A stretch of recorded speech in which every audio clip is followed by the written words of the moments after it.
Thank you, everyone. We have reconvened from closed session and we have nothing to share out.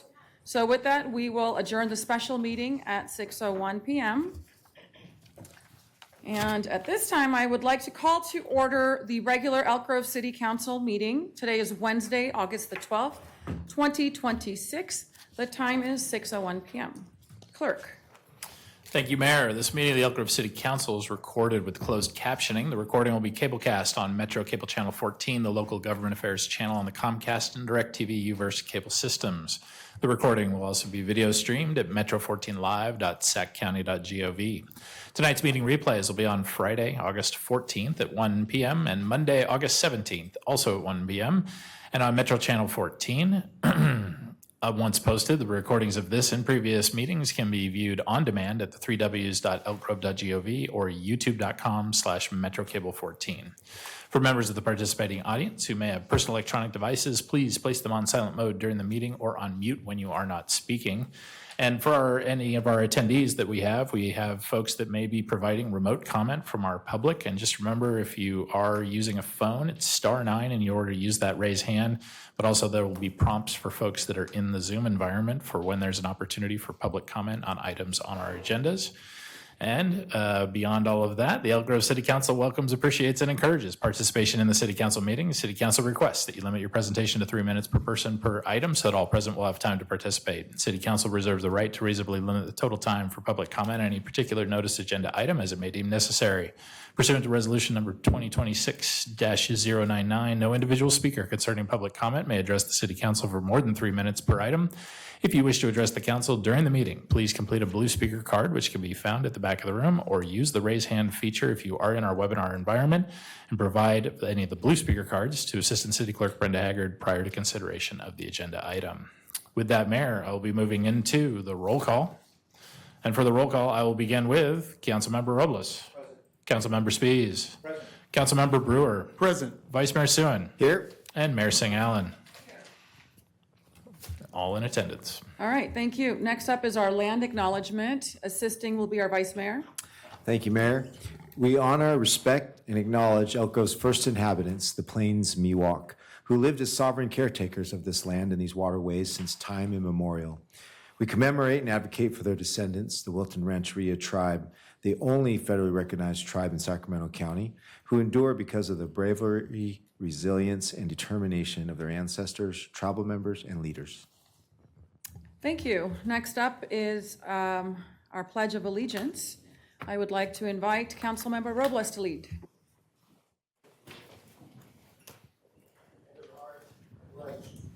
Allegiance to the flag of the United States of America and to the republic for which it stands, one nation, under God, indivisible, with liberty and justice for all.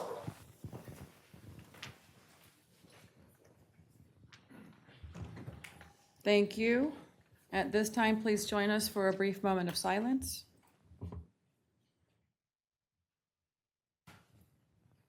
Thank you. All right, next up is our approval of the agenda. May I get a motion? So, second.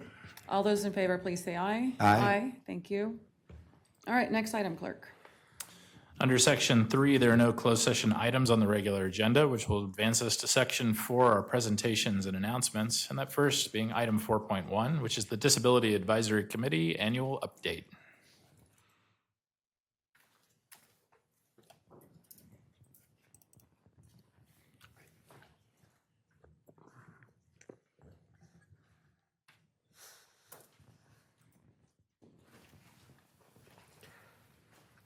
Good evening. I'm Cameron Weinhoffner-Moore. Thank you for inviting me to represent your Disability Advisory Committee here tonight. Let me begin by offering a sincere thanks to all of our committee members. They serve selflessly and always provide thoughtful insight, no matter the issue. We all appreciate being appointed to the committee and recognize the privilege and responsibility that comes with that. I would also like to thank the council for its ongoing support. Ann Hennessy has been the committee's chair since last year and has served on the committee for over 7 years. She is a retired Elk Grove Unified teacher. Joe Xavier is the vice chair and has served almost a year. He retired as director of the state's Department of Rehabilitation. I am the most recent appointment to the committee, and I run a company that develops control systems for people with mobility limitations. Ted Clark, who was the committee chair for over 10 years, remains on the committee, and Daisy Hughes, recently appointed by the governor as chief counsel at the Department of Rehabilitation, rounds out the committee. The City Council formed the Disability Advisory Committee in 2001. The council determined that 3 committee members must themselves have a disability, with the remaining 2 members identifying closely with those with disabilities. The committee has had only 22 members in its 24 years. Throughout 2025 and 2026, the committee provided feedback and insights to staff on accessibility components of 2026 to the 2031 Capital Improvement Plan, Community Development Block Grant and Home Investment Partnership Program, the Permanent Homeless Shelter, the city's new Access Program, which assists small business owners in becoming ADA compliant, and assisted in the initial review of the development of an accessibility toolkit that is planned to be part of a potential internal inclusive community participation planning and process. The committee engaged with the Diversity and Inclusion Commission to look for ways the groups can work together. The committee awarded the 19th annual Above and Beyond Accessibility Award to EG Speaks, an Elk Grove nonprofit whose mission is to empower and uplift students with disabilities and their families within the Elk Grove Unified School District. The committee also supported the city's social media campaign, observing October 15th, 2025 as White Cane Safety Day and the council's proclamation of October 2025 as Disability Awareness Month. And most recently, we worked with the California Department of Rehabilitation Disability Access Services Division to promote a training session on universal and inclusive design to key city leadership and staff with 30 attendees. In 2026, the committee will continue to focus on review and support accessibility improvements for city projects, city policies, programs, and services, and plans to continue to engage with the Diversity and Inclusion Commission. We look forward to another productive year working with our community. Thank you. All right, thank you for that excellent presentation. Any questions or comments from my colleagues? Looking to the right. Just a quick comment. I appreciate the collaboration in between commissions. I think that's a great thing, and so I want to thank the commission for doing that. I appreciate it. Thank you. Looking to the left, yes, Councilmember Brewer. Thank you, Mayor. Cameron, thank you for the report. This is really good information and definitely shows what we can do, and we're working together in collaboration to improve the quality of life for everyone here in Elk Grove. And this specific commission does that and has been doing that for a number of years. I remember sitting in on a couple of meetings in my past life and listening to some of the solutions that were being carried out. And it's very good to see, because these are things that people take for granted, and a lot of people just don't know about. But as you're out there educating, informing, and enlightening people, it's this is what goes to show what we can do when we really put our heads together. So thank you again. Thank you, Vice Mayor.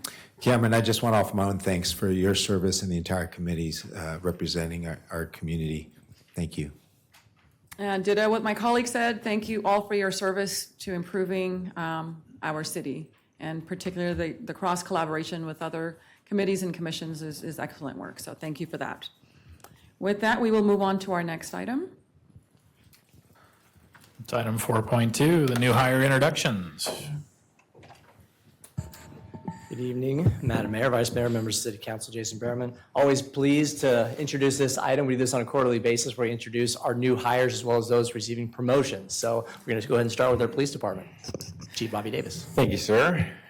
Mayor, Vice Mayor, and Council, and it is my pleasure. My name is Bobby Davis. I'm the Chief of Police here for the City of Elk Grove, and we're going to do our new hire introductions. Lane Burgett, Animal Services Officer, a beginning of watch on 4/20/26. Lane was born in Sacramento, raised in Elk Grove. He's a graduate from Elk Grove High, the Herd, in 2024. Prior to joining the Elk Grove Police Department, Lane worked as a barista for about 4 years. Congratulations. Welcome aboard, dude. Future police officer. All right. Zach. All right. Gonna move. Zach Wilhide. Zach's a police officer. Beginning of the watch was 5/4 of 26. Zach was born in San Leandro and raised in Pleasanton. After high school, Zach spent several years in San Diego before returning to the Bay in 2017. Prior to joining the Elk Grove Police Department, Zach spent 8 years as a police officer with the Pittsburgh Police Department. Welcome, brother.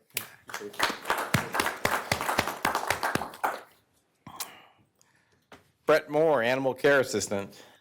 How are you? Good to see you. Brett was born and raised in the Bay Area. She attended Antioch Senior High School and graduated from UC Davis with a degree in wildlife and fishery biology. Prior to joining the Elk Grove Police Department, Brett worked as in UC Davis School of Veterinary Medicine for 21 years. Welcome. Welcome.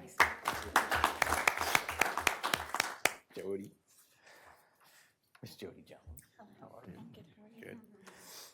Miss Jody Jones, Administrative Assistant 2, promoted on 5/3 of 26. Jody joined the organization in 2006. She's been a dispatcher, she's been a records tech, and most recently promoted to Administrative Assistant role for our Investigations Bureau. Congratulations. Miss Stacy David, how are you? I'm good, how are you? Good.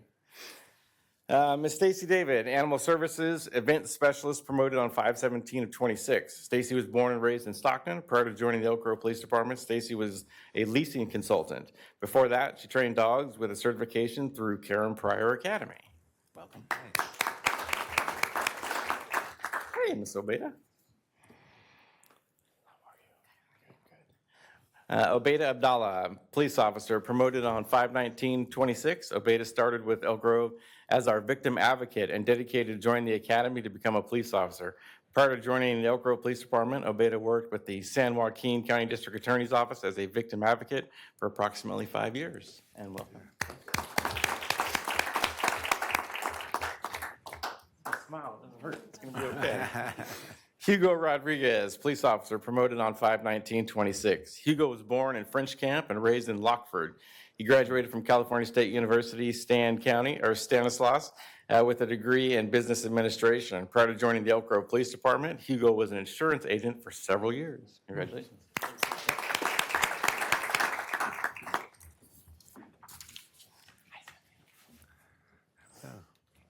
Cynthia Parker, Animal Care Tech, promoted on 5/31/26. Cynthia was born and raised in Holland, Michigan, and moved to Sacramento approximately 7 years ago.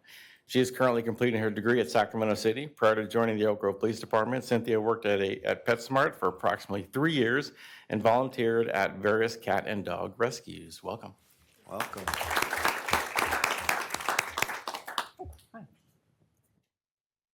Uh-oh, got me all mixed up now. I think you're next. Oh, Kara. Oh. I was like, wait a minute. I am.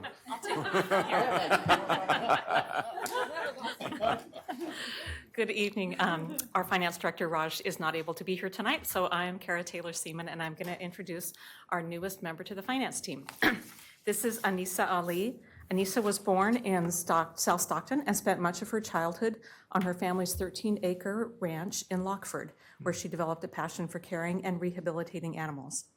She is currently pursuing an accounting degree. She has over 10 years of customer service experience and is excited to bring her experience to the City of Elk Grove as a customer service representative in our finance cashier's department, where she can apply her coursework knowledge and serve the community. She lives in Stockton with her husband and their dog, Coda, who is a Great Pyrenees. Welcome, Anissa. We're glad you're here.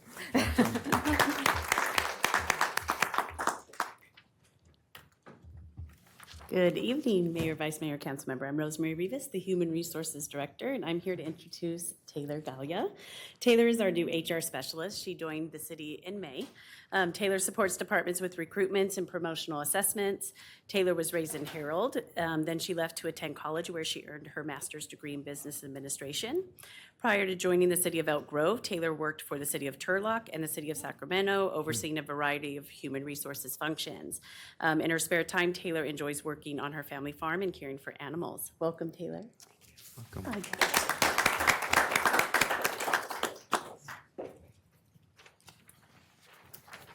Good evening. Next up is our Public Works Department. I'm Jeff, Public Works Director. First up is Steve Brown. He's a Public Works Inspector 2.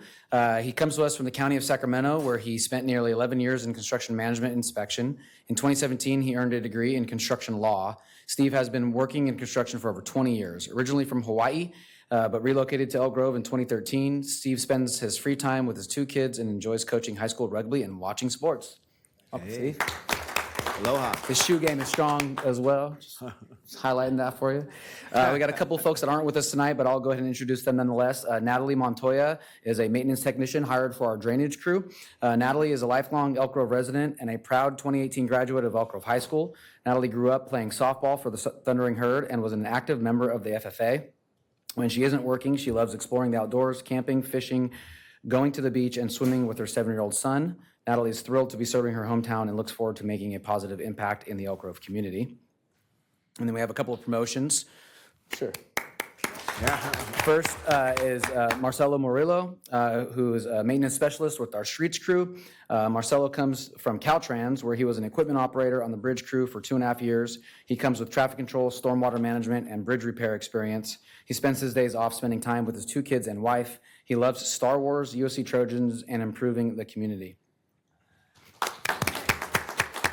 Finally, we have a brave soul, perhaps our most infamous employee. This is our new traffic engineer, Jose Garrido. Jose promoted on June 14th and is going to be our engineering manager overseeing our traffic engineering division. He's been with the City of Elk Grove for 5 years in the traffic engineering division as our traffic management center program manager. And before that, 7 years as a contract employee for the city in traffic engineering and capital improvement program. He is an alumni of CSU Chico, where he got his undergrad degree, and CSU Sacramento, where he obtained his master's in transportation. He enjoys spending time with his son and working on DIY projects around the house when he's not solving our traffic concerns. So welcome, Jose, and congratulations on your promotion.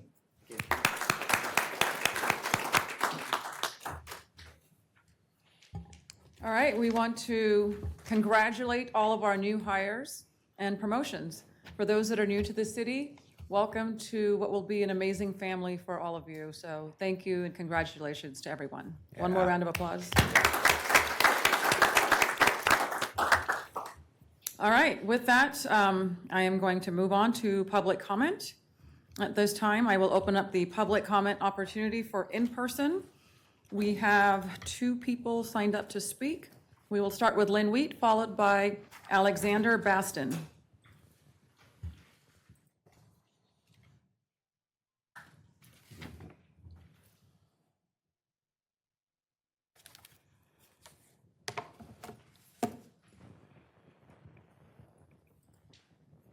Good evening.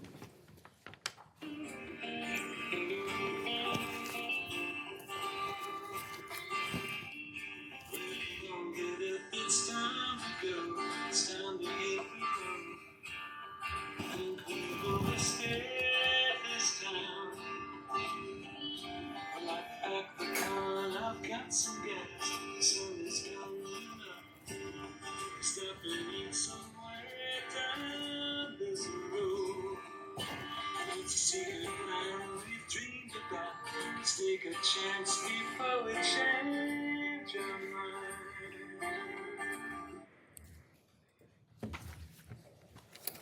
Yes, I am talking about the secret plan. The plan for Old Town that began 7 years ago and still has not seen the light of day. The secret plan that only investors have seen. The mayor must have seen something back in 2023 when out of the blue she said, our historic district has the potential of being sort of the gas lamp for our region.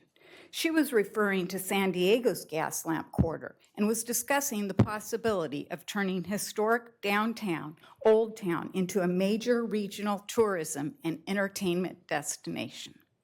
There are also reports from 2023 and 2024 describing the mayor's vision as making Old Town into something similar to San Diego's gas lamp quarter, including more restaurants, entertainment, tourism activity.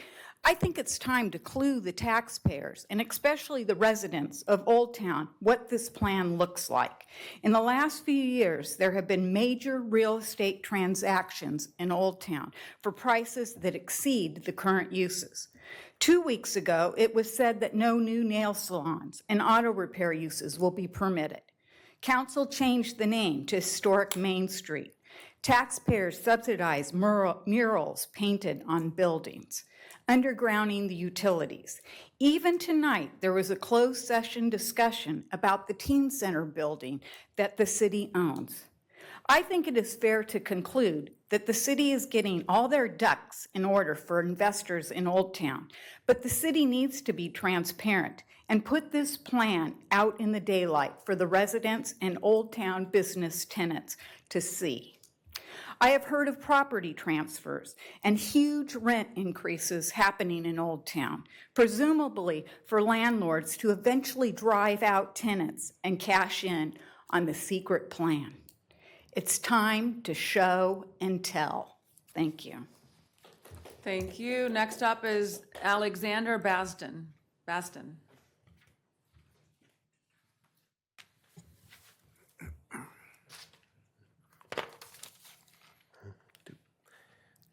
So why are thousands of dollars of taxpayer money being used on flock cameras?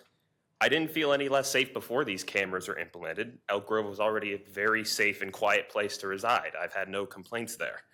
But I feel far less safe passing these cameras on the road every day, knowing that both private companies with no accountability, as well as ICE, are creating a full profile of my every action and will attempt to punish me if I engage in even constitutionally protected actions, such as what happened to the Prairieland, Texas protesters who got illegally sentenced to 30 years in prison just for expressing their right to free speech. And I'm fearful for my female and minority friends for whom these cameras can act as a massive vector for abuse, such as what has happened elsewhere with girlfriends or ex-partners being stalked by police officers, and with Black people being falsely targeted with lethal force as felony suspects due to false AI-generated data. As someone living in District 2, I'm going to be paying close attention this next election for individuals who run against these flock cameras. I hope the city strongly reconsiders their contract with Palantir. Thank you. Next up is Randy Becker.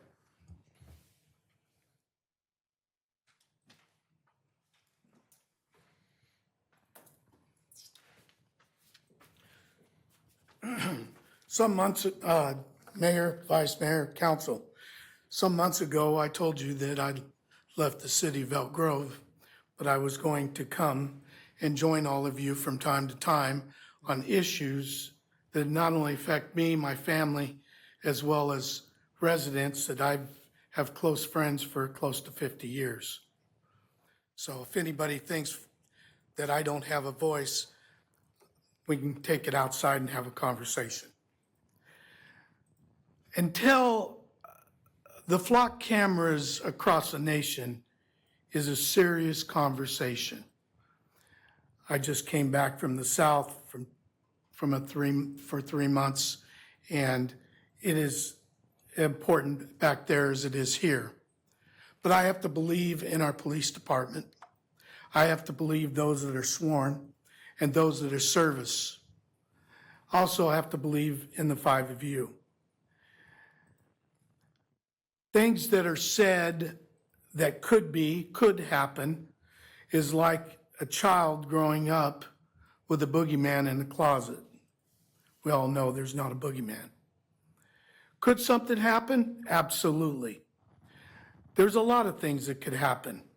However, I've got to believe that in our police force and those that serve us, because they know damn well that one mistake would be catastrophic.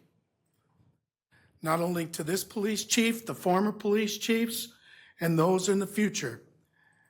If they do not have the buy-in to the community in general, they know full well that this city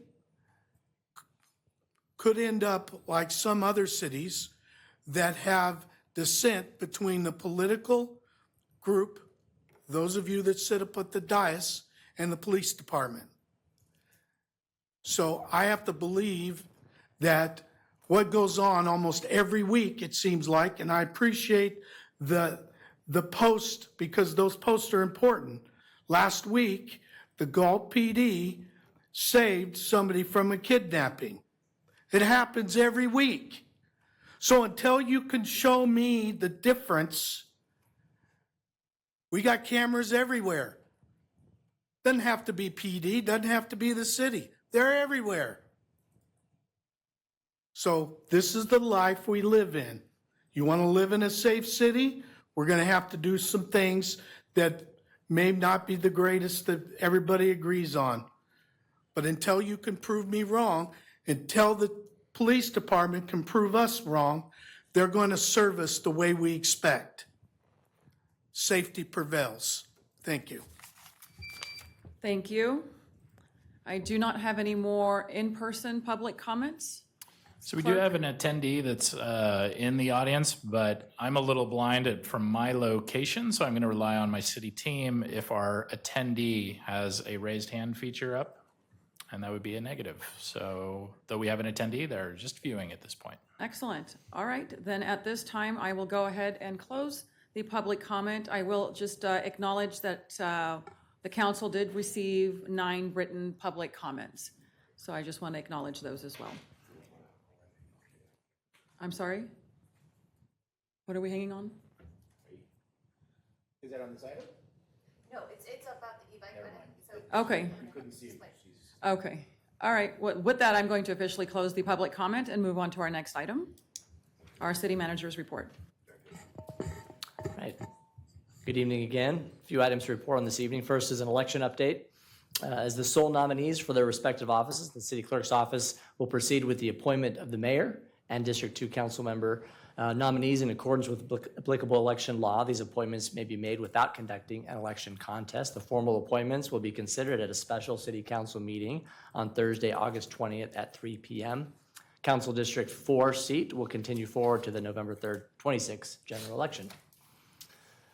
The next Barbecue in the Beat is coming up this Saturday at Dur Okamoto Park from 11 to 2. The weather should be beautiful. Please come on out. No reservations are required. Have some food, visit with the team, get to know our wonderful officers and those that support and serve our community.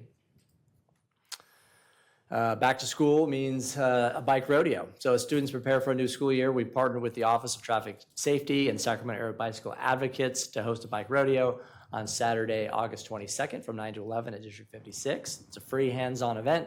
Teach students the skills to ride safely and confidently to school or around town. Registration is required. Information is available on the city's website.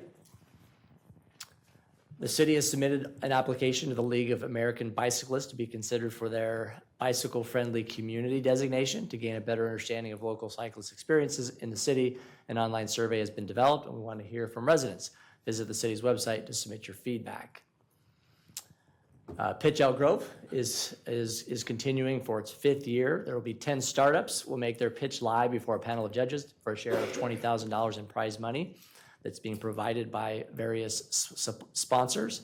So we're excited about this. This is on Thursday, September 3rd at District 56. It's, again, the 5th annual event, continues to highlight emerging startups and celebrate Elk Grove's unique identity. RSVP for the event is required.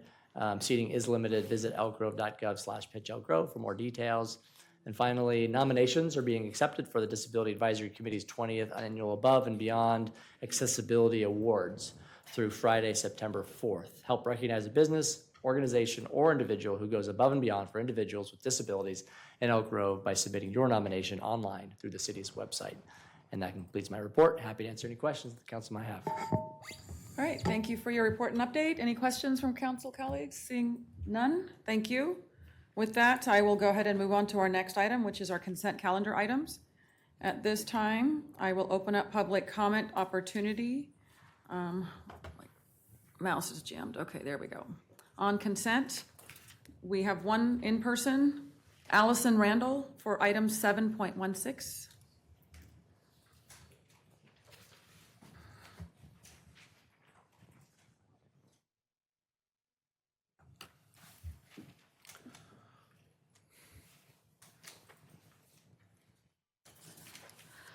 Hello, City Council.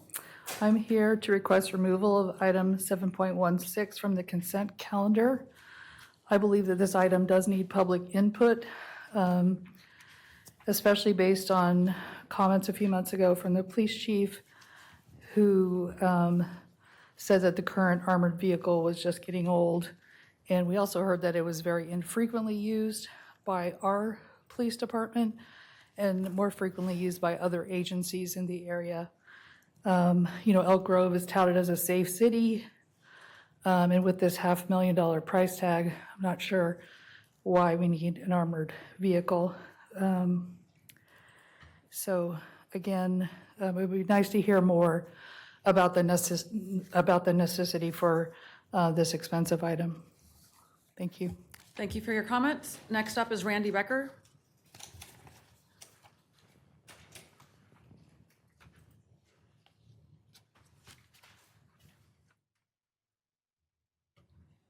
For those that may remember, the name Tara O'Sullivan, Sacramento Police Department, murdered in the line of duty. In a vicious gunfire that nobody knows if she could have been saved. Her fellow officers couldn't retrieve her. Sacramento Sheriff's Department had the item that could have possibly saved her. However, it couldn't reach her. Because of the political quagmire and the bullshit that Sacramento PD has to put up with, she died. I don't want to see that happen here. We just had a concert, thousands of people. The 5 of you in the police department has a fiduciary duty to make sure that everyone in this city, whether they live here or they visit here, leaves safely. If $500,000 isn't worth the life, then what is? Do we want a repeat? Because it will someday happen. Unfortunately, we live in that type of world. Whether it's here or any other city that you may visit, it happens. It's money well spent. It's a decision that's important for the safety not only of our officers, but the community.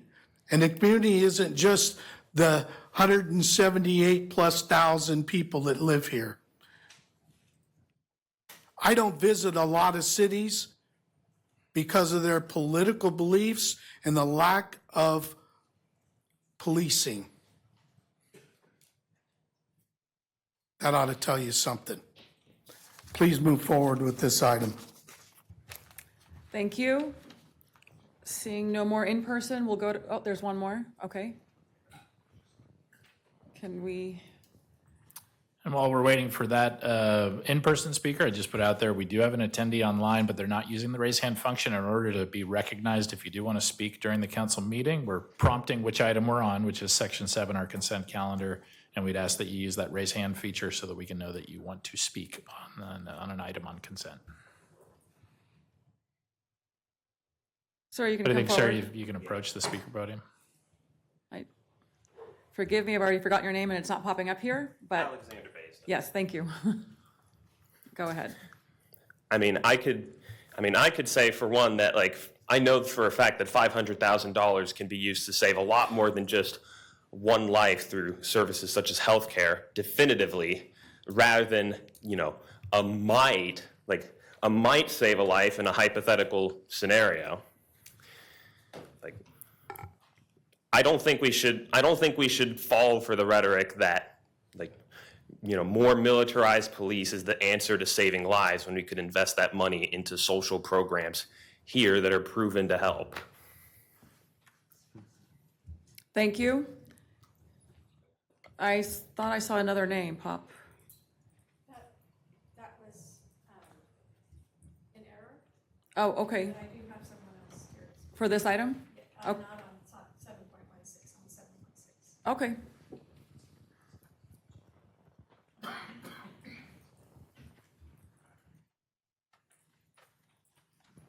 Hi, I just wanted to introduce myself. I'm Joshua Day. I'm the representative for TDJ Professionals, Inc., which is doing business as Big O Tires. And we just want to thank you for the opportunity to serve the community, to service the vehicles, and we just want to extend our gratitude to you and ensure you that we're here to care for you and for your vehicles for the foreseeable future. Thank you. Thank you. Is that the final card? Okay. Online, no additional raised or any raised hand? And my team's telling me, nope, we have our attendee, but they don't have their raised hand up, so that will conclude the online comment. Okay. Chief, did you want to address any on item 7.16 at all? I will say that this has been on the agenda. It's been publicly noticed. We've had many opportunities for feedback, and at least myself, I have not received any comments via email other than the speakers that I heard from today. Also, if I could just Yes, real please. quick add, I wanted to make certain that folks understood that this has been included in our annual police report. Yes. This has been part of the budget, which was approved 2 months ago, month and a half, 2 months ago. During two meetings, During we've had two- discussions. Over 2 meetings. And even during the presentation, Mr. Berman did specifically call the item out. This has never, up until this point, been anything contentious, and I think it's quite appropriate to be on the consent calendar. If anyone wants to remove it, I can certainly support it, but I personally don't find it necessary. Seeing none, Chief? Madam Mayor, I was just going to say that our Bearcat has been used 60 times in the last year and a half. So it's heavily used, and it is 10 years old. And as a result of the use that it's had over the last 10 years, and it's a regional asset, so it is used in a lot of different agencies. However, we're the primary agency, then we typically respond to the other agencies that need it using our personnel throughout the region. So it's heavily used. It is time to be replaced, and it's going to be replaced with your approval. Our goal is to ensure that not only do we have the tool here in our city, but it's actually operable. We've had to do significant repairs to the, pretty extensive repairs every time that one goes in, and it's pretty regular now that it needs to go in just because of its age, its usage, and then just the general wear and tear. So it is heavily used. To answer the question at the dais there, it's not that it's not used, it is. And I think it's important to note that when it does not work, as in the unfortunate situation in our partner city, that is a result. And I think that every single life matters. And if we're able to provide a service where we can prevent a life, whether it's a police officer or a community member, I think it's our duty. And so it is necessary for us to ask for this tool at this time in the lifespan of the last one. Thank you for the additional information. Any questions on consent? Move consent. Second. All those in favor, please say aye. Aye. Thank you. All right, our next item.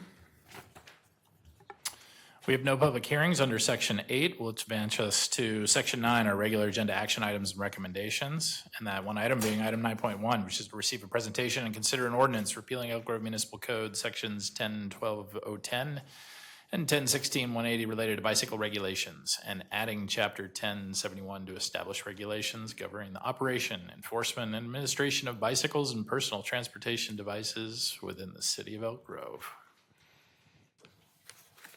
Hello. All right.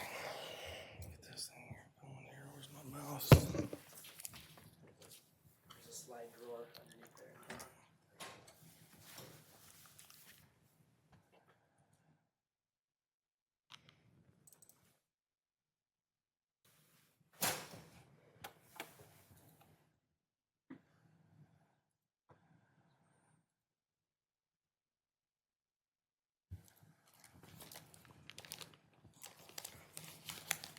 All right.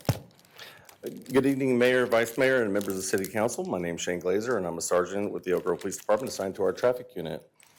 Tonight, I'll be presenting a proposed ordinance addressing the operation of bicycles, electric bicycles, motorized scooters, and other personal transportation devices within the City of Elk Grove. This ordinance is needed because over the past several years, we have seen a significant change in how these devices are being used in our community. Make it larger. E-bikes and electric scooters have become increasingly popular and provide a convenient and efficient form of transportation and recreation. At the same time, their increased use, higher speeds, and evolving technology have created a new safety concern for pedestrians, bicyclists, motorists, and the individuals operating these devices.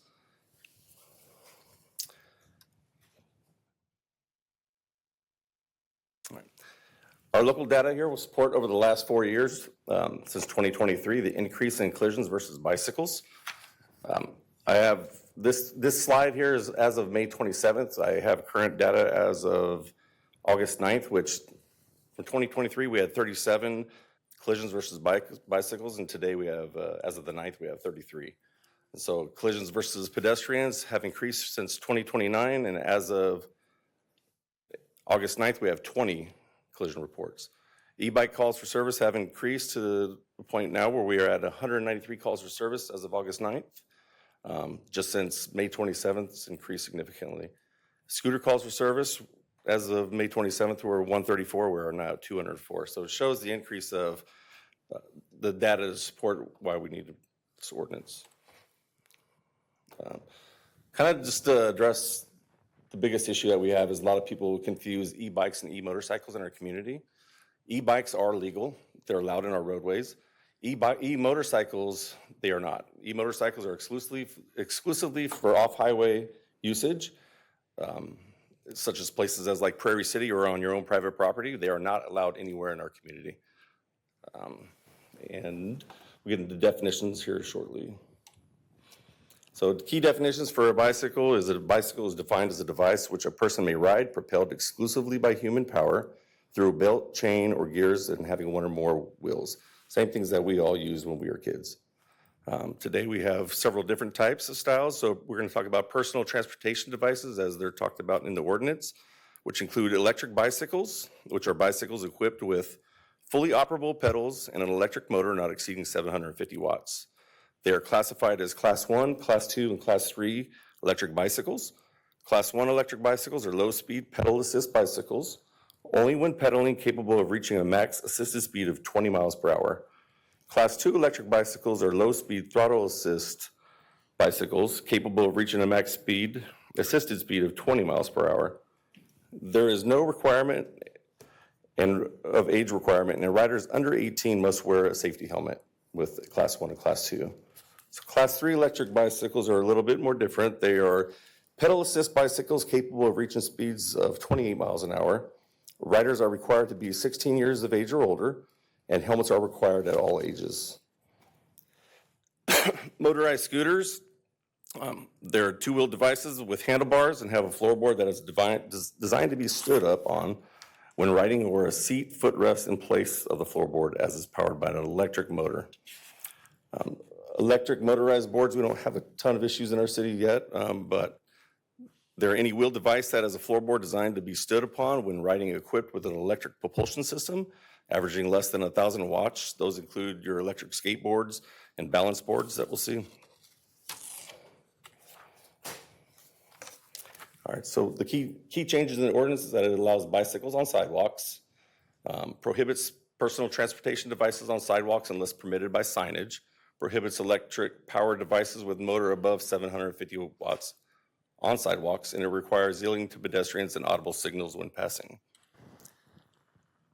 The ordinance will clarify that bicycles and personal transportation devices are allowed on trails, and they prohibit electric power devices with motor above 750 watts, which are electric motorcycles or off-road vehicles.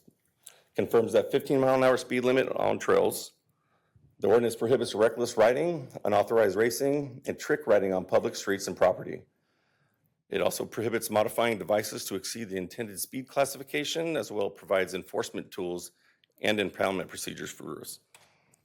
The ordinance will authorize administrative citations, escalating penalties, impoundment procedures, including notice and review process.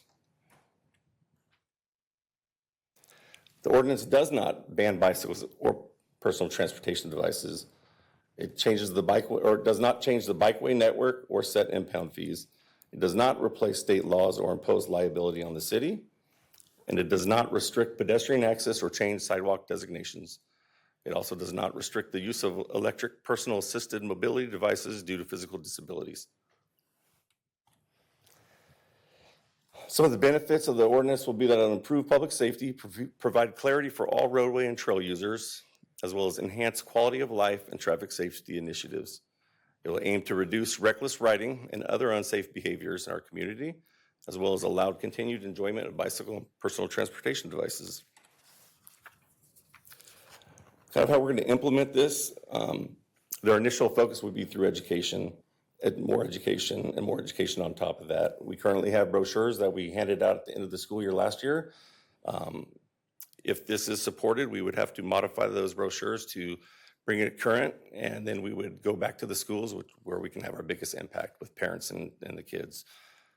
Additionally, with our POO office in the city, we'll do a big social media push to get the word out and what we're trying to do, as well as go to community events with some of the bigger ones that we have with families, such as our tree lighting, as well as the Giant Pumpkin Festivals. There's probably two of our largest events that we host, and so we would aim to have people out there that a booth set up with information that we share. We've been working with the Elk Grove Unified School District with the back to school efforts, and currently tomorrow, Friday, Monday, and Tuesday, we'll be at all the schools in our city trying to help with spreading not just the word about bicycle safety, but also with people coming and going from school and safe driving habits.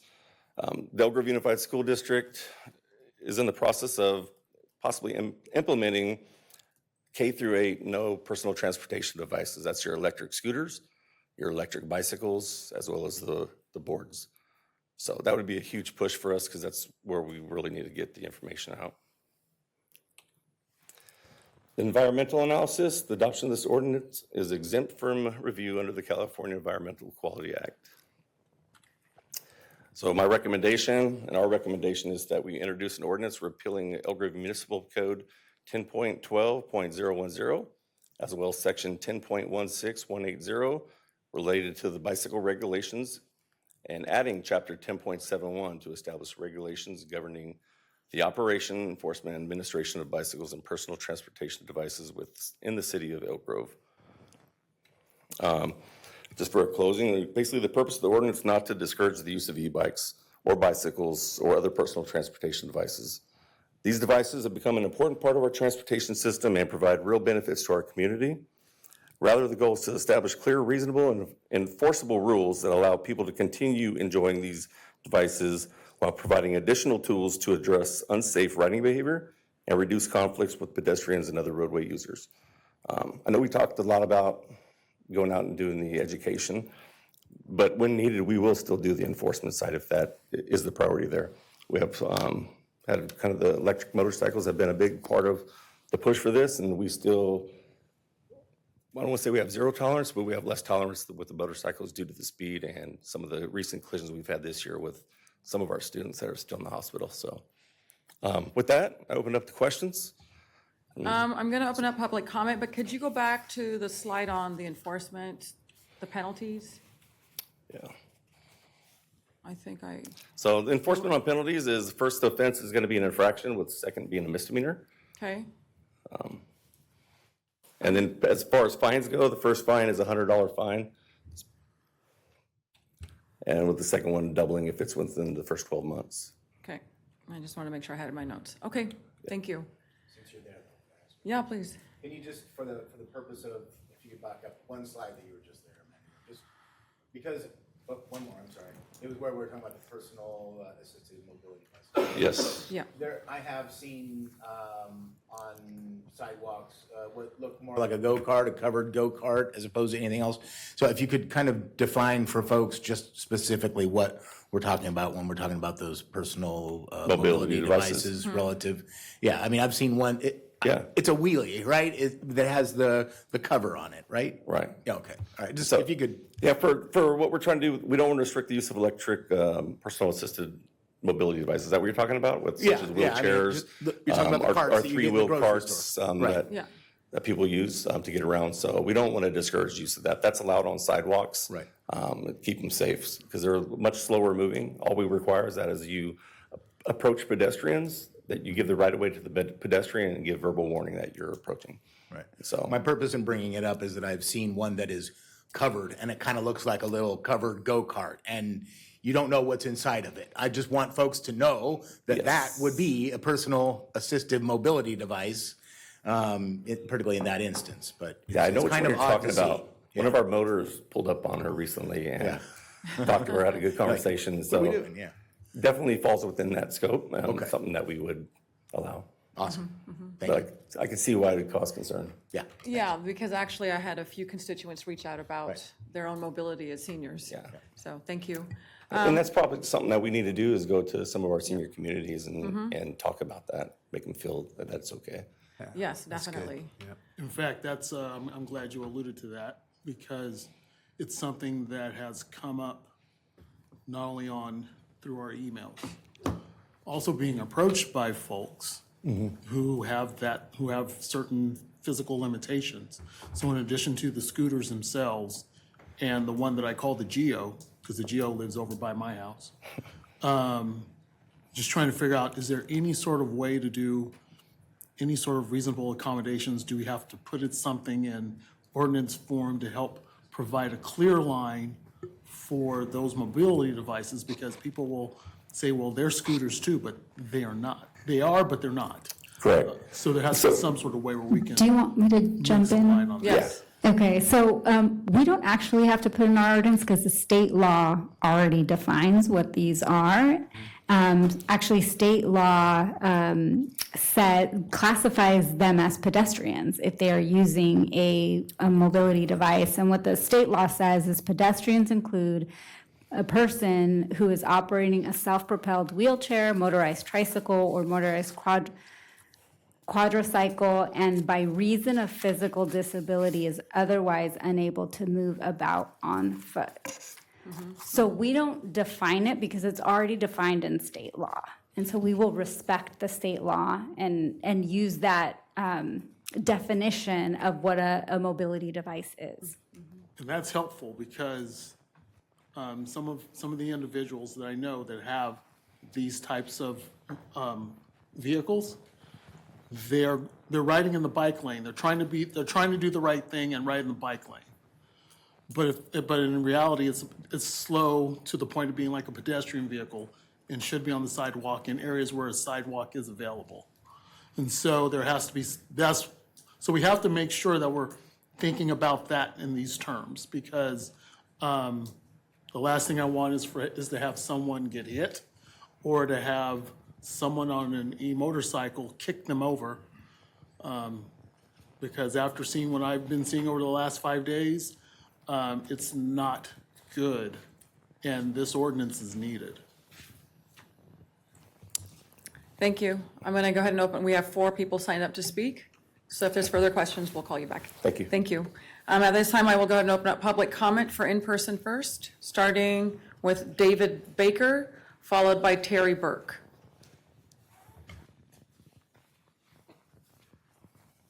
Sorry, hobbling up here after a knee replacement. So, so thanks for the opportunity to talk. I do agree that there's definitely some egregious behaviors that you see out on the trails and on the bikeways and the road and stuff. And so I understand the need. I completely understand the need to get some clarification around some of the rules. What I'm hoping is that we don't have some sort of overcorrection. Most of what I saw from the Trails Commission looks like they're trying to account for a reasonable people who ride their pedal assist bikes on the trails and, you know, let people walk in front of them, tell them they're coming up and stay under 15 miles per hour. But I just worry that some of the stuff that Councilmember Brewer is referring to, a lot of videos out there right now are going to mean that like we have a problem with people who are actually just out for a nice ride on their bikes. I've raised my kids here. We've been riding on the trails as they continue to grow. Thankfully, maybe eventually we'll start attaching to each other, would be wonderful. But there's always been people out there, even before e-bikes, that don't ride properly and do stuff. So I just hope, it sounds like we're not leaning towards an overcorrection, and I appreciate that. But for myself, I know I often, not when it's this hot, but I often ride to work, and I use the trails, and then thankfully there's finally a protected lane on Franklin when I hit Franklin and have to head towards Sacramento, because it used to be really scary. But if you're out riding and you're following all of these rules, to be pushed into the street is even more dangerous because people, and no offense to people in Elk Grove, including myself, they don't drive that great and pay attention to people on bikes.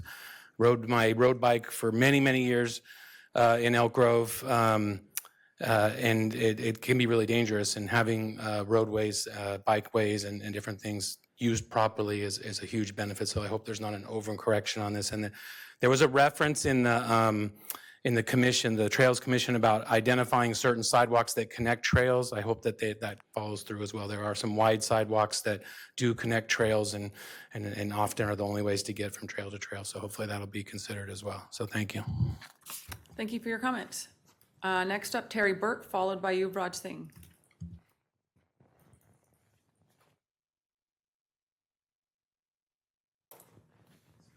Hello. He just got surgery. I have a week to go.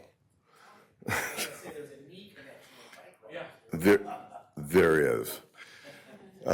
Good evening.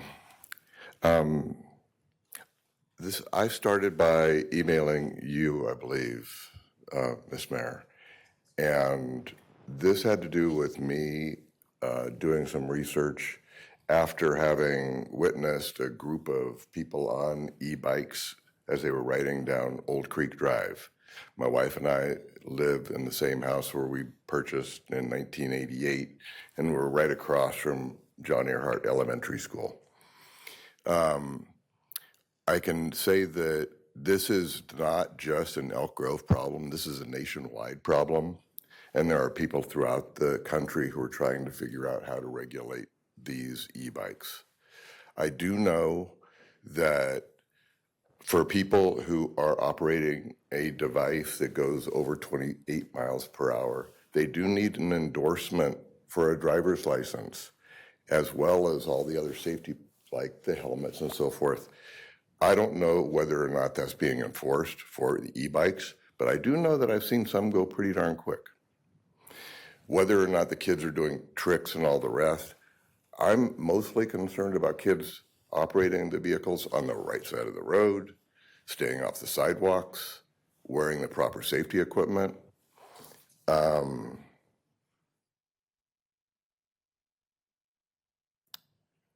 Aside from the endorsement, I also wanted to point out the fact that we've seen a number of kids just going through stop signs, but that's not exclusive to kids on e-bikes. It's also true with kids or people in cars. The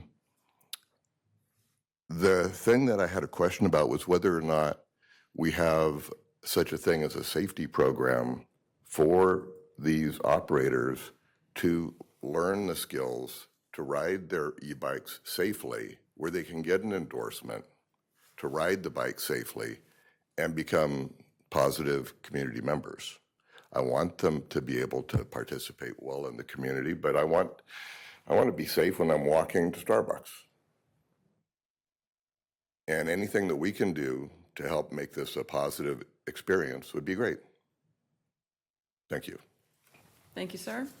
Yuvraj Singh, followed by Randy Becker.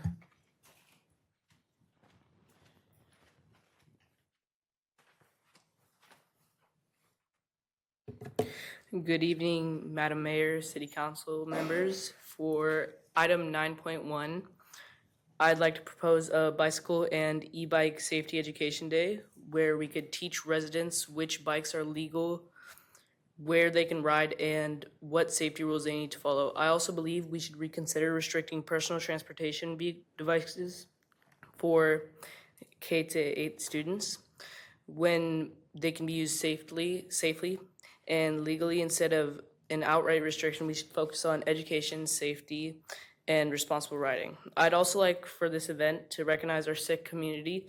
For Sikh riders who wear the star, which means turban, we aren't well, I don't wear one. I've had my own personal journey with Sikhi, but for people who wear a turban, they're not supposed to cover it.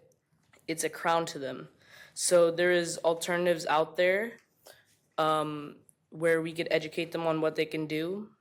This isn't about avoiding safety laws, but finding safe ways to follow them while maintaining faith. Thank you. Thank you. Next up, Randy Becker.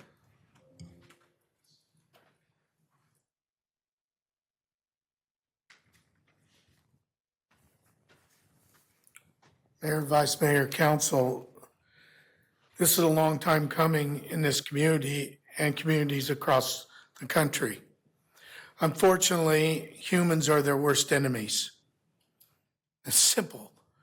You guys are deciding something that started out to be a great idea and a lot of fun, that some have taken it so far that, let alone putting the community at risk, they're also putting themselves at risk. And we all know as young humans, we do some really dumb things.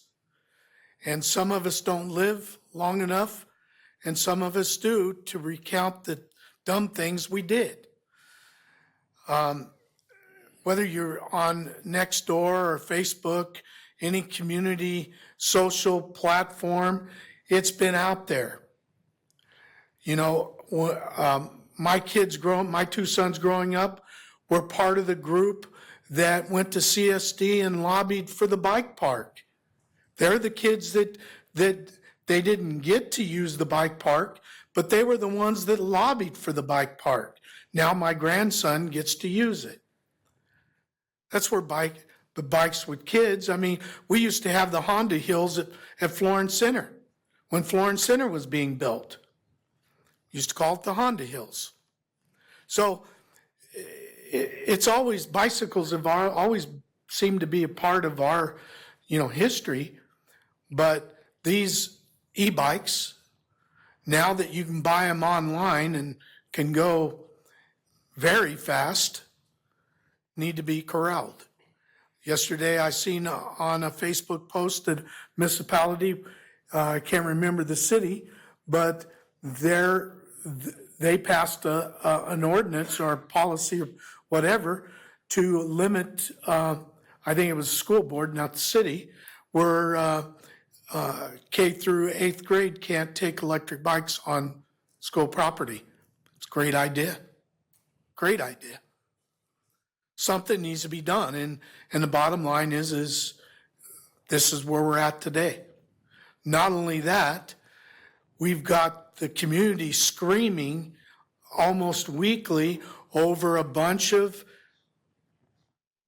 kids out there taking over areas. I was back east and I seen something on a video that they got out on Highway 99. How ridiculous is that? So please pass it. Thank you. Thank you. Next up is Sharon Anderson.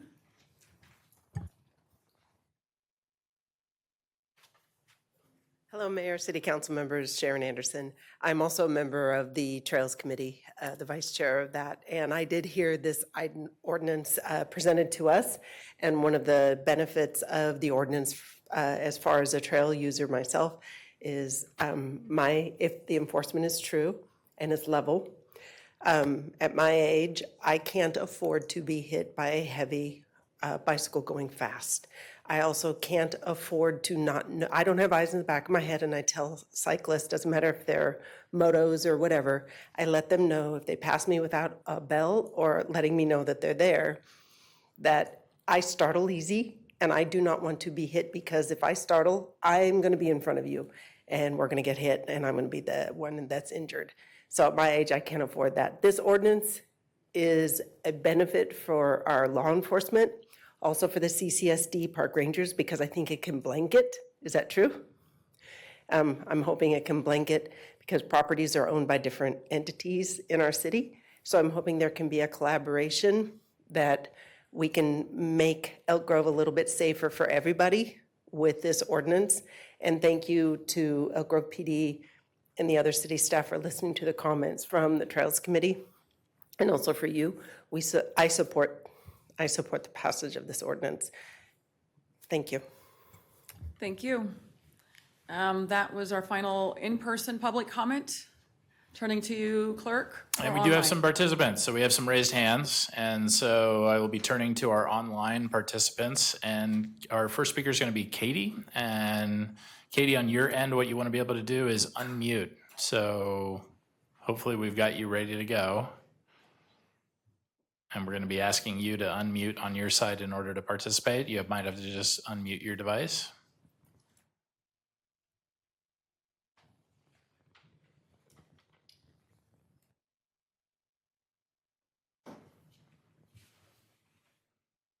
I see some audio, but I'm looking to my team for any support.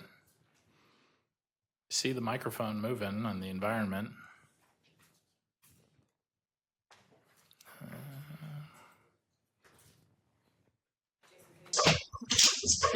All right, Katie, I think you're on, so please proceed. Are you there? Can you hear me? We can. Unmuted Nope, you are. on my end. We can hear you live.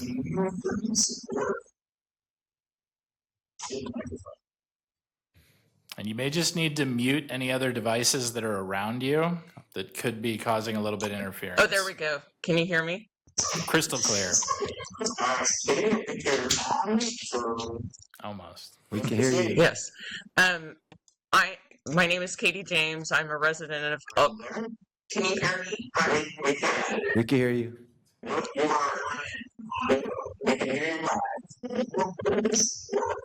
Thank you. My name is Katie James, and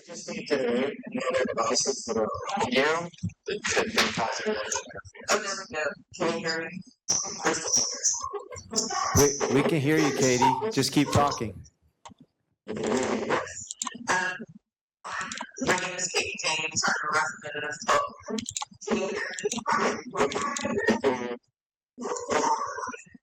We can't, it's not coherent on our end. I'm going to ask you to pause.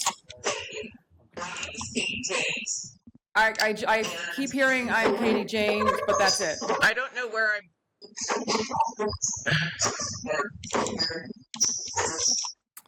Okay, Speaker, if I'm you're sorry. listening to I the guess- recording, you want to Can you hear mute. me now without any echo? Correct. Now, without any other devices, it's creating a feedback loop on our side. Hello?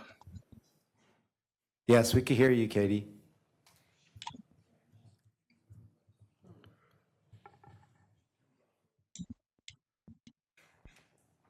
So I think the tough part is you need to mute any kind of computer that's around you, but speak into your device. Is there another public comment? Maybe we come back to Katie? We only have the one, but we might have somebody in the audience that just signed up. Here? Yes. Katie, can you hear us? Okay, and she's gone. Yeah, she might try to reconnect, but we do Okay, have, well- now to bounce back, I think we have another speaker in the audience who All right, is let's- asked to sign up to speak. Yes, let's go to our next speaker, Ty Wilson.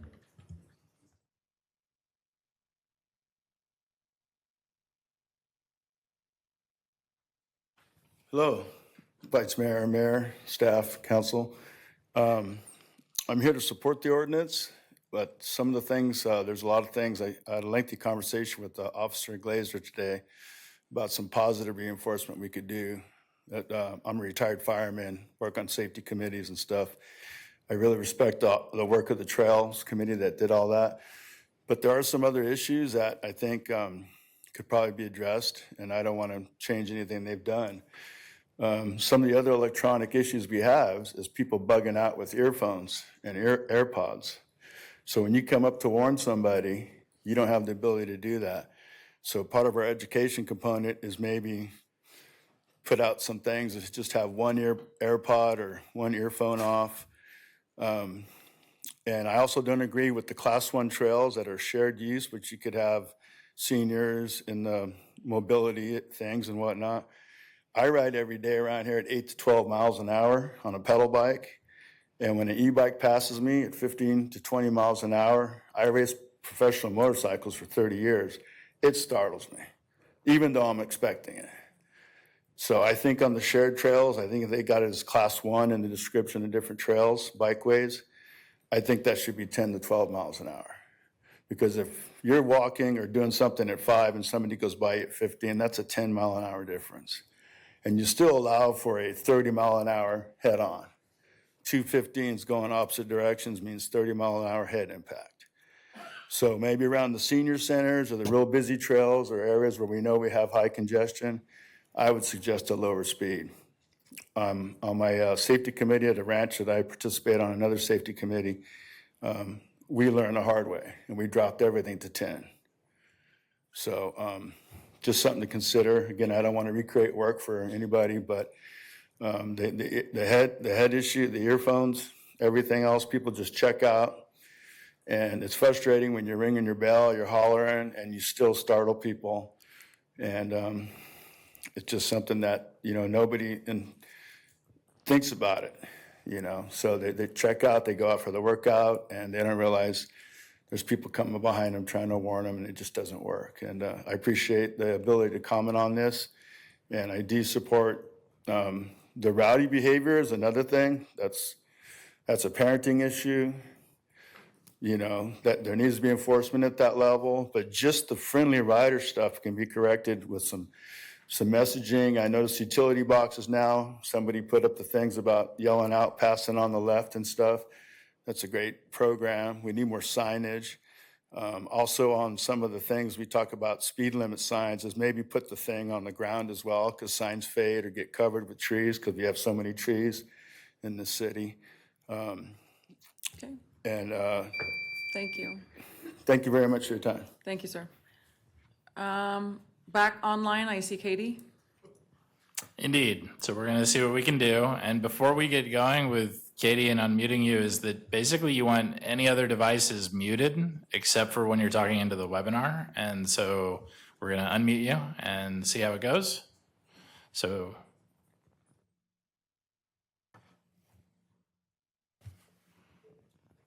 All right, Katie, you're live, hold on. or not? Oh. Yes, can you hear me now? Let's see what we can do. And before we get going with getting a meeting, is basically any other devices muted except for when you're talking.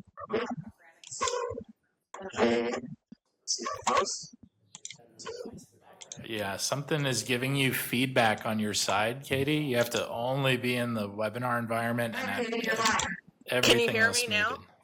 Can you hear me?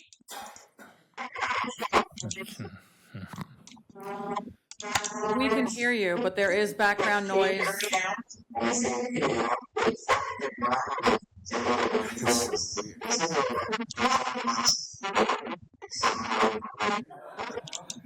So I'm hearing an echo.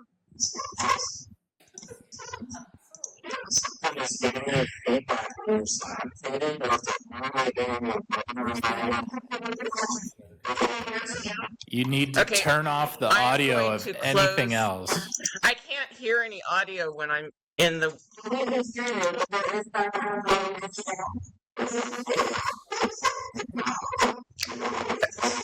Okay, I'm going to talk with and.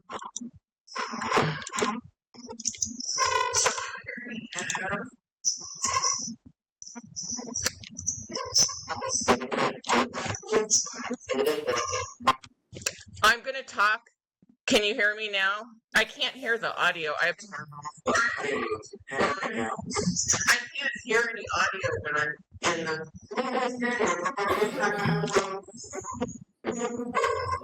I'm hearing. We're only Okay, supposed to I'm going hear to talk, you. and I'm just going to assume that you're hearing me. I'd like to say that I support this adoption of this ordinance, and I have personally been out walking with my dogs and running multiple times, and I have actually been hit or almost hit by bicycles and by e-bikes, and my dogs have been hit by e-bikes and bikes. I understand that bicyclists may ride on the sidewalks, but it's dangerous enough to have the e-bikes on, the bicyclists on the sidewalks, because they don't seem to understand that they have to yield to pedestrians, and that is a requirement of the ordinance. But if e-bikes continue to be allowed on the sidewalks, I feel in danger. And I absolutely support this. Thank you very much. Thank you, Katie. Anyone else online?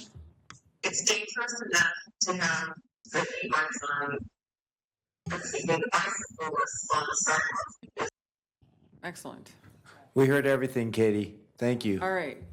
Yes, at this time, I'm closing public comment. And I would like for our chief to provide some additional information. I'm going to go and call and. Excellent. What? No, I just wanted to note, this really came about last year when we started having some of the street takeovers. And council asked us what we could do to look into, maybe making a change.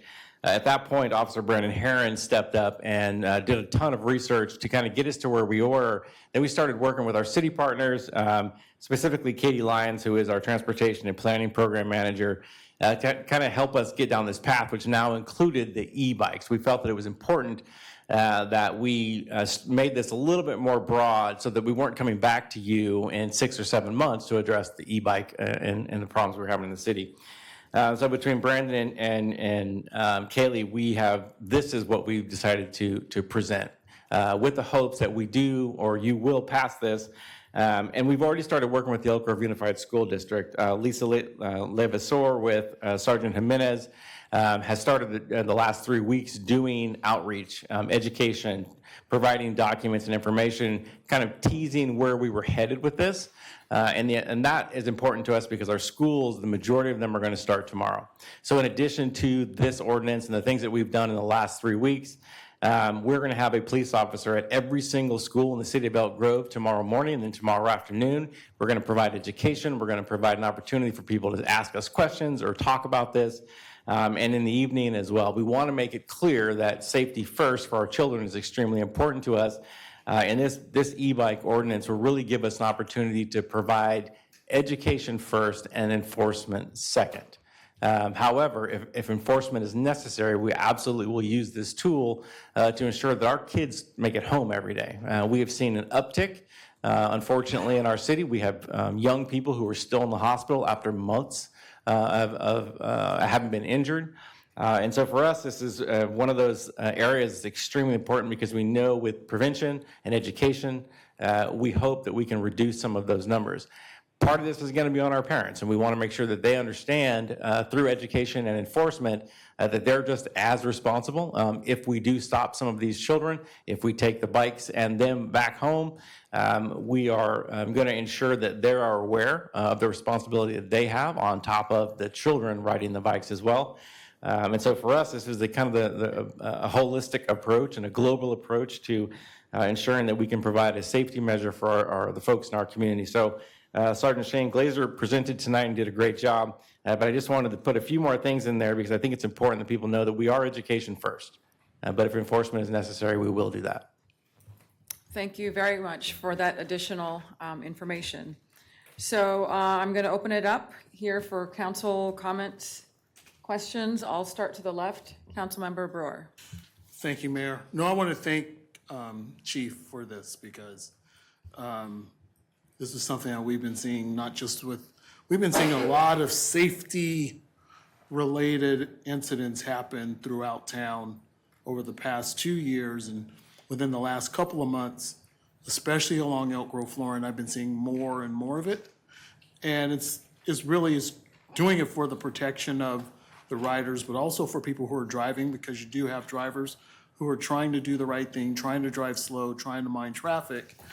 But you will have an instance where someone will do a stunt and they're purposely riding on the wrong side of the road and they're putting the driver at risk, which is putting that rider at risk, which is a domino effect because it's not just one rider, it's normally 5 or 6.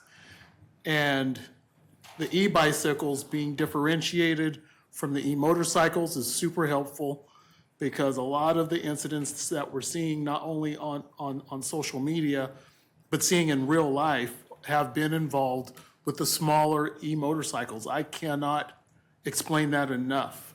The incidents that we've seen in the last 48 hours on social media, on Facebook, have involved youth on e-motorcycles. And we can't really put that genie back in the bottle.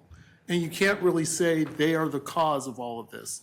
No, e-bicycles, because they're newer, they're heavier, and some are heavier than others. Some people just physically cannot hold them up. It's just trying to be able to manage them. Whether you start off at 2 miles an hour and go up to 15 is how you slow everything down to make it safe for yourself. And that's why it's important to have to wear a helmet when you're riding, have the right padding, but just doing the right thing. And in addition to what's being done for the first week of school, next Saturday will be the back to school bike rodeo. And that's very helpful because General Manager Berman mentioned this earlier on, and this gives students an opportunity to learn how to ride safely, how to ride confidently on an e-bicycle throughout town. And this is at District 56 from 9 to 11 on August 22nd. So we definitely invite everyone to come out because registration is required, but the attendance is free. It's open to the public. And so we definitely encourage you to be a part of the bike rodeo, but also to be involved and be engaged with your school officials, with Elk Grove Police Department, because we're trying to do the right thing. The bottom line is that we're trying to keep everyone alive. You wake up, you go to school, or you go to work, and the main purpose is that we want to see you come home in the same fashion. As you walk on the trails throughout Elk Grove, the way you leave the house in one piece, we want to see you come home in one piece. And so I'm totally supportive of this. I want to thank you again. And I hope that we can open up the dialogue for more increased ways of being safe as we use technology to be our friend instead of using it to be our unfortunate enemy. Thank you. Thank you, Councilmember Brewer. Vice Mayor? Thank you, Mayor. Yeah, in our suburban community, these e-bikes are a great tool to get people out of their cars, another mode of transportation for our kids as well. But absolutely, the numbers, I agree with my colleague, Councilmember Brewer, the numbers that we've seen on these slides and what we've just seen, any reels on the social media, it's horrific when you see these young kids in these accidents. And so I'm really glad to see this come about as well. Chief, I want to thank you and Kaylee, it's our Public Works and Police Department, for the research and effort you guys put into this, the thoughtfulness involved, and trying not to be too punitive, but something definitely needs to be done. And so I'm glad that this is coming before us now. Happy to support it. I just will say that also happy to hear about the education effort that's going to take place, but I just want to say that this could take time. So I just want everybody to set expectations. May not be adopted. People may not learn. They miss the education. They don't abide by it. It's going to take time.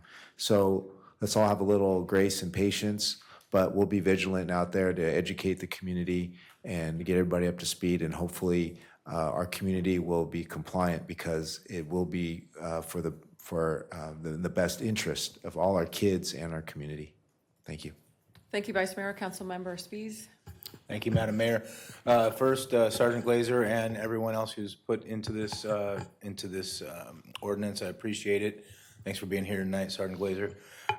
So I'm going to support it, and I don't have a whole lot more to add, just a few more short asks. The next time that we do some update to this, which might be far away, right? I do like some of the ideas that were brought up relative to training.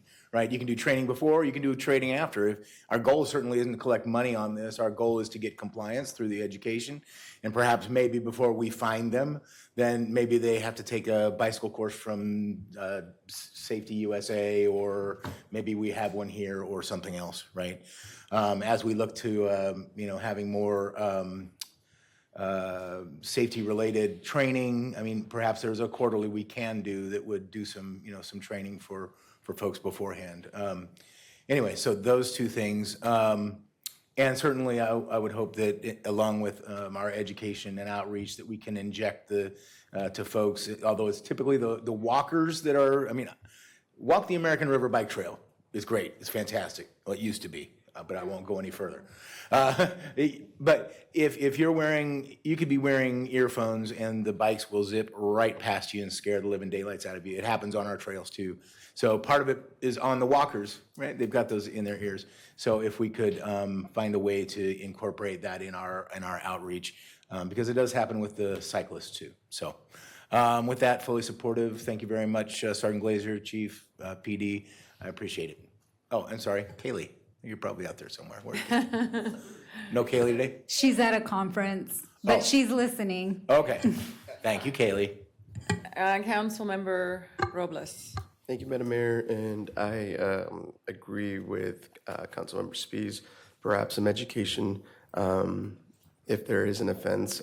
I also agree that we shouldn't be penalizing. I mean, it is a serious issue, especially on the trails. But I did want to go on the enforcement side because I see here is the misdemeanor would be for both adults and teenagers.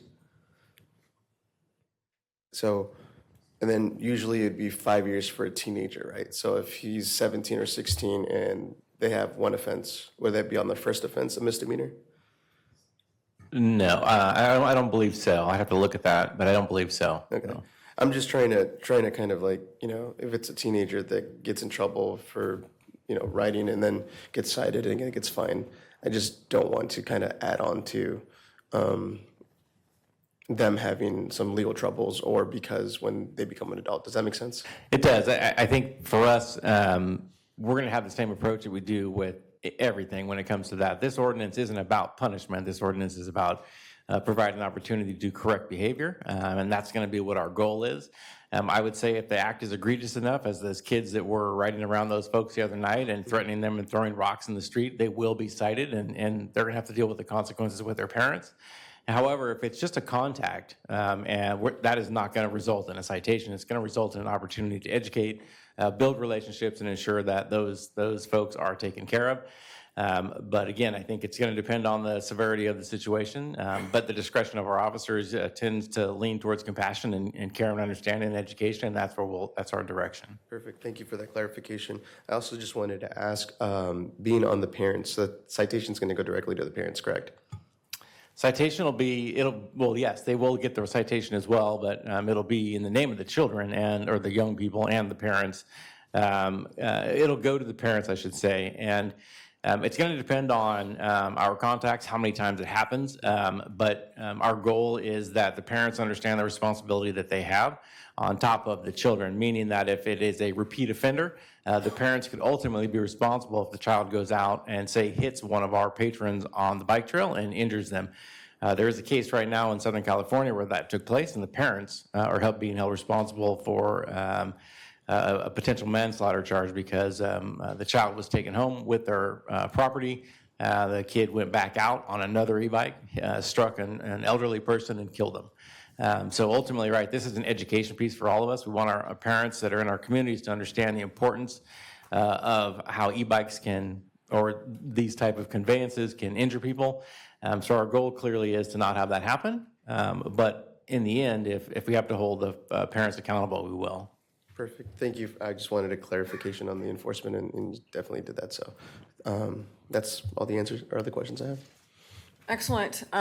So thank you, Sergeant Glazer, Chief, the entire department. This is something that we've talked about, as you mentioned, over a year.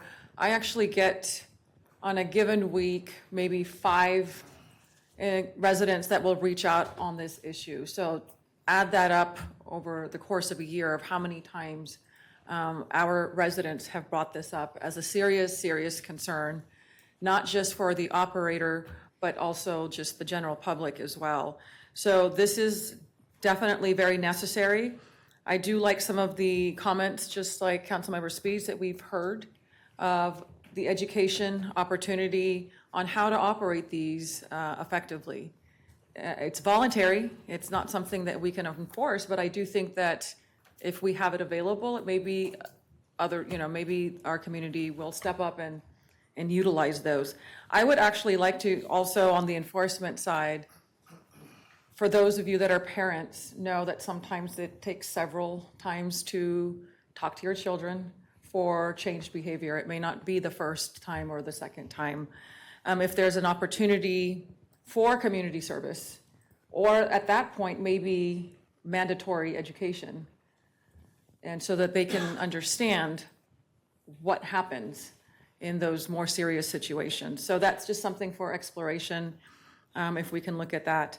But this is long overdue, and it's something that our residents have been talking about for years. And so I'm pleased to see that we are being proactive in this and responding and rising up to those needs. It's not something we had to deal with, decades ago. It's new technology, and with new technology, we have to adapt. And this is the city adapting for something that's creating sometimes just a public nuisance, but also public harm. So I definitely will be supporting this as well. With that, I will look for a motion. So moved. Second. All those in favor, please say aye. Aye. Aye, thank you. All right, next, council comments, reports, future agenda items. I'll start to the right. Councilmember Robles. Councilmember Spies. Real quick, on Monday, we will have an ad hoc working group for Sacramento Metropolitan Cable Television Commission to determine the final budget for this year relative to cable distributions to both member agencies and to channel licensees. I'm sure it'll be a difficult discussion. We're catching a falling knife when it comes to the budget, or excuse me, the cable revenues, as everybody continues to cut the cable and go to streaming. So anyway, that's all I have. Thank you. Thank you. Vice Mayor? Thank you, Mayor. Sewer District meeting is canceled today, SACOG board meeting next week. And then I just want to publicly congratulate Madam Mayor and Councilmember Brewer on their reappointment, re-elections that'll take place soon, I guess. Thank you. Victory, yeah, unopposed, thank you. Thank you. Councilmember Brewer? I have no items to report committee-wise, but we definitely want to send our well wishes and root on the Elk Grove 10 under blue all-star team as they're playing in the Cal Ripken Baseball World Series. It's definitely a historic team that is going on this search or quest. So we definitely want to root them on and wish them well. Thank you. For my comments, I want to recognize all of the emails, public comments that we've been receiving as it relates to the resurgence of a discussion on flock cameras. And I know that our chief and our city are working towards not only updating the website, but also providing a response. But I also want to pause. I have seen some horrendous, disgusting, vile comments directed at our police department. And I want to sincerely apologize for what you all may be seeing. I know that it does not reflect the values of our city. Our city respects the work that you all do. And I've seen that those comments, almost all of them, are from outside of our city limits. And it's hard to read those comments. And so I just want to pause and thank you for the work that you all do every single day, keeping our city, our residents safe, and raising the bar when it comes to public safety and those partnerships that we see with our residents in Elk Grove. So thank you. And I believe in having public debate and conversations, but doing that respectfully. And that's how we build trust, and that's how we listen to all sides. So I look forward to those conversations, but I wanted to pause right now and just thank you all for your service. Thank you. Well said. And with that, I will go ahead and adjourn at 7:35.